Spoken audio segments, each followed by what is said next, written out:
Now, many of you said that I have to have a fertilizer for my watermelons, but I don't know how to make one. I can't buy one, so I have to make one. Hi, I'm Asadullah. I'm a backyard gardener with a specific interest in low-cost gardening. Mido, I hope I'm saying your name right. I want to show you how to make your own fertilizer. Obviously, you're in a situation where resources aren't easily available to you. And this, I feel, is a fertilizer that you could make. Normally, I would suggest something like compost, but the problem with making compost is that it takes a very long time to make. This, what I'm about to show you, is called a liquid fertilizer. Basically the same types of things that you would put in your compost pile, but you'll put it in water. So you'll need a container that can hold water. The bigger the better. Right, this is how my liquid fertilizer looks, and it is a couple of months old, so that's why it has this dark appearance. So I'm going to list one of the things that you could be putting into your bucket of water to create a liquid fertilizer, and that is grass clippings. So the reason why we put in grass clippings and any green material is because those materials are high in nitrogen. Nitrogen is the ingredient that allows your leaves of the plants to grow very nice and green, so that's why we're adding them into our liquid fertilizer. Then we have banana peels. Banana peels are very high in potassium. Potassium is the nutrient that plants need in order to grow big fruit, healthy fruit. And for someone who wants to grow watermelon, you're going to need a lot of potassium. So banana peels if you can find.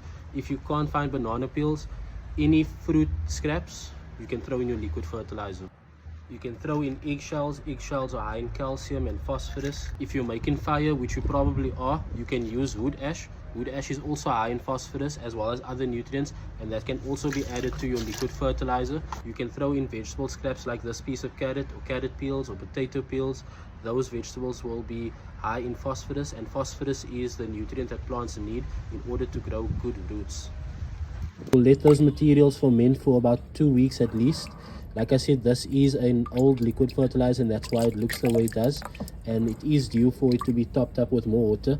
When you do fertilize your plants, you wouldn't use your fertilizer straight up like this. You would dilute it. I would say 1 part liquid fertilizer, 10 parts water. If you don't have any or have very little green materials to throw into your liquid fertilizer, I noticed that you live very close to Gaza's ocean, and if there's any seaweed, you could use that for nitrogen. You'd let that seaweed dry out, you'd cut up into small pieces, and you'd throw that into your liquid fertilizer. Another way you can make a high nitrogen fertilizer is by using your own urine. Now, I know it sounds strange, but urine is very high in nitrogen, and if you were to use it in your garden, then you dilute it 1 part urine to 20 parts water, and you wouldn't water it over foliage of the plants or any fruit that you will be eating. You'll just be watering it on the base of the soil, so it wouldn't make contact with any of the foliage or the fruit.